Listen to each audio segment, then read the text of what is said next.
Elon Musk បានធ្វើឲ្យពិភពលោកញាក់ផ្អើលជាថ្មីម្ដងទៀតហើយជាមួយលោកអ្នកនរគ្នាដែលថ្មីនេះគឺក្រុមហ៊ុនរបស់លោកគឺ SpaceX ទើបតែធ្វើការបាញ់បង្ហោះនៅ Starship ចំនួនទី3រត់កាតយក្សដ៏មានកិត្យានុភាពបំផុតហើយក៏ធំជាងគេបំផុតដែរនៅលើពិភពលោករបស់ខ្លួន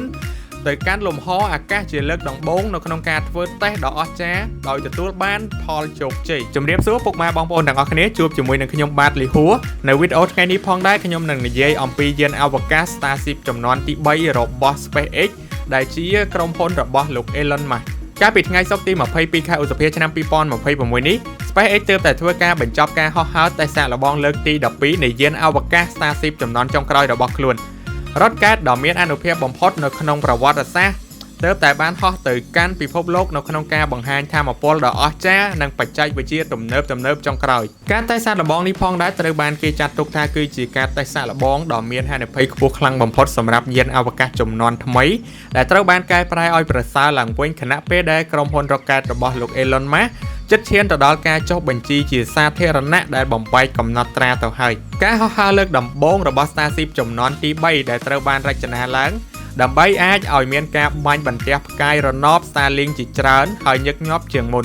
និងដើម្បីបញ្ជូនបេសកកម្ម NASA នាពេលអនាគតទៅកាន់ឋានព្រះច័ន្ទដោយគេបានកត់សម្គាល់អំពីព្រឹត្តិការណ៍សំខាន់មួយសម្រាប់យាននេះបន្ទាប់ពីការពន្យារពេលធ្វើតេស្តអស់រយៈពេលជាច្រើនខែ Starship នេះគឺគេបានចំណាយប្រាក់អស់$15,000 លានឯនោះអ្នកនរគ្នាដើម្បីធ្វើការអភិវឌ្ឍយានអវកាសនឹងឲ្យប្រើប្រាស់បានពេញលេញឡើងវិញវាគឺមានសារៈសំខាន់ខ្លាំងបំផុតសម្រាប់លោក Elon Musk នៅក្នុងការកាត់បន្ថយថ្លៃដើមនៃការបាញ់បង្ហោះហ្នឹងអ្នកនរគ្នា SpaceX នេះផងដែរគេកំពុងតែពឹងផ្អែកទៅលើការហោះហើរដោយជោគជ័យដើម្បីធ្វើការពង្រឹងគណនេយ្យរបស់ខ្លួនវាថាគឺជា Starship ដែលជារថកែតដ៏ធំនិងមានថាមពលខ្លាំងបំផុតរបស់ពិភពលោកដែលធ្លាប់ត្រូវបានធ្វើការហោះហើរជិតដល់ការត្រៀមខ្លួនសម្រាប់ពាណិជ្ជកម្មបន្ទាប់ពីការបរាជ័យយ៉ាងធ្ងន់ធ្ងរតែម្ដងកន្លងមកនិងការពន្យារពេលនៃការអភិវឌ្ឍអស់រយៈពេលជាច្រើនឆ្នាំមកហើយការធ្វើតេស្តនេះគឺហាក់បីដូចជាមានភាពជោគជ័យខ្លាំងមែនទែនក៏ដូចជាការសម្រេចនៅគោលបំណងសំខាន់របស់វាផងដែរហើយយានអវកាសដែលមានកម្ពស់407 ហ្វីតនេះផងដែរត្រូវបានគេបាញ់បង្ហោះឡើងនៅចន្លោះពីម៉ោង5ល្ងាចទៅម៉ោង